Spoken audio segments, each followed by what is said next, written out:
Addiction. Addiction can burn right through. Addiction can make you do what you don't want to do. Addiction is separation from the whole and from the heart. How, oh, how is it possible to part from the spirit of addiction who wants to take me down? The flames looking at my heart, all the way down to my soul. How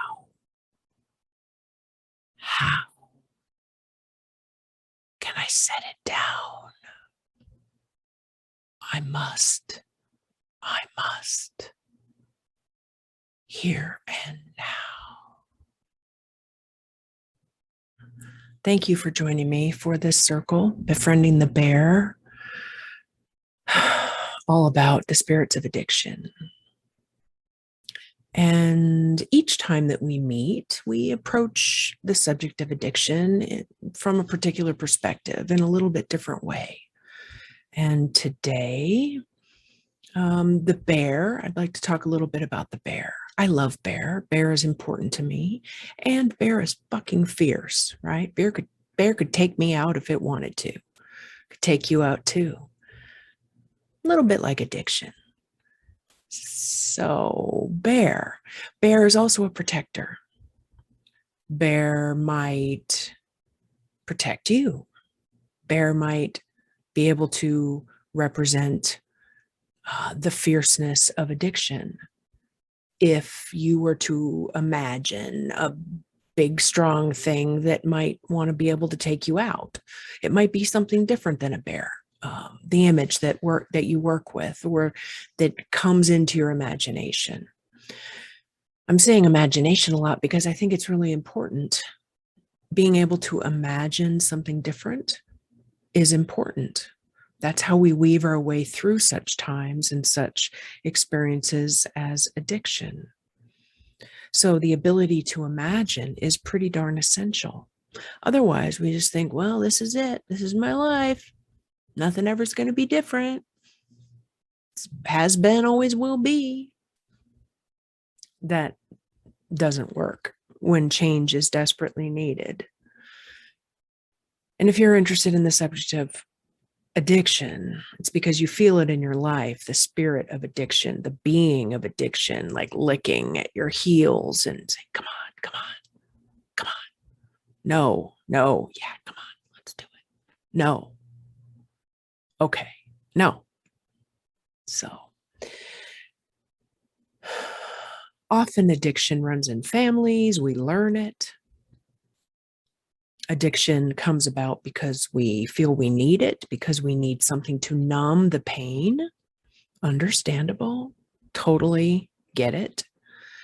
And at various points in our life, we might need that to be able to just forget about it for a while and rest until we're strong enough to do something about it. So consider this as a call or a beckoning from your higher self, from your soul, from your ancestors who love you, that it's time to do something about it. Even if it's getting to know it a little better so that you know how to work with it. One thing I've noticed is that in this culture that we all live, there's this whole idea of brokenness or sin or coming in screwed up beyond repair, and that there's no changing, right? It's just who we are. Religion does that. Original sin, definitely. So if you have any aspect of that in you, it's best to know it because it's working against you. It's telling you, why even try? You're just going to be like this forever. That might even be the addictive spirit trying to lull you into complacency so that you just don't try to change it. So that's one thing to keep in mind. Another thing is trauma. Trauma is the fertile soil where addiction grows. All of us have experienced trauma in various ways, at various times, for various lengths of time. But what it does to our body, to our mind, to our soul is pretty consistent. It either pecks away at it little bit after little bit after little bit, or boom, it hits us like a truck in the head. Either way, the tendency for survival is to try to forget about it, or if we don't have support in dealing with it, in tending it, in approaching it, especially if we think this sin, this brokenness idea that it's me, I'm weak. That's what my dad always thought, because he was a drinker, alcoholic, veteran, combat, childhood trauma, lots of things, right? Such is true, different combinations for all of us. He thought he was weak because he couldn't get over it. He wasn't weak. He just didn't have support. And there's other things like the resistance of pride. There's nothing wrong with me. Of resistance of fear. If I open this door, I won't be able to function, or it will be so big it will engulf me. I get that feeling. A lot of people have that feeling. But the thing is running from it, trying to numb it, doesn't make it go away. It just kind of keeps it there in the same state year after year. And then it stunts our growth, right? Because we're using so much energy to try to make it not be there. But really, the only way out is through. There's no other way. And the through is acknowledging the ways in which we hurt and finding support, either in a peer type of group support or counseling, therapy. There's lots of soul restoration. There's lots of different ways to have support. But I mean, different than just, and then I don't mean it to be just, but in addition to friends and family, there has to be some kind of others who understand. There can be reflection and acknowledgement, non-judgment, compassion. And if you hear those words and you think, damn, I don't know anybody in my life who's like that, well, then take a look at that. There are people like that, and there are situations that can be helpful if you search for them, or if they find you. If they find you, don't push them away. Be open. You might be the first one in your family line to ever address addiction. And when we inherit it, that's what happened to me, every male, father and beyond, parents and beyond, every male in my family line has had some kind of alcohol issue. That's what was available.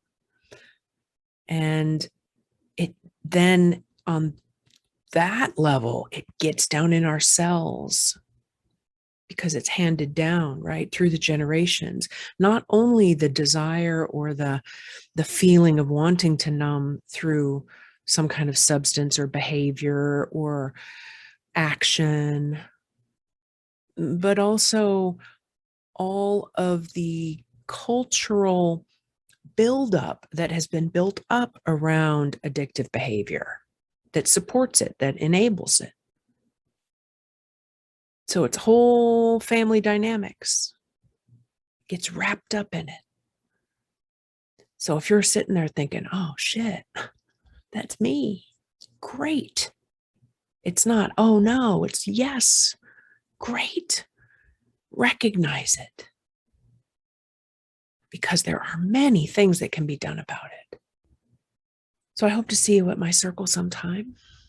And it's listed at the calendar at weboflifeanimus.com. Trust yourself. You are not broken. And there are ways to heal. And it's quite a road, I'll tell you. I mean, anyone who's done personal healing work, ancestral healing work knows, oh shit, it's not easy. But what else are we going to do? We're going to be fucking miserable every fucking day of our life? Or end our life because of the misery? No, fuck that. Healing is the way forward, especially if you have kids, do it for them. I look forward to seeing you. Feel free to check out weboflifeanimus.com. There's lots of information there about soul restoration, personal and ancestral healing. And I look forward to seeing you in circle sometime. No pressure, no judgment. Listening to the drum is always nice. It's always relaxing. Okay, until then.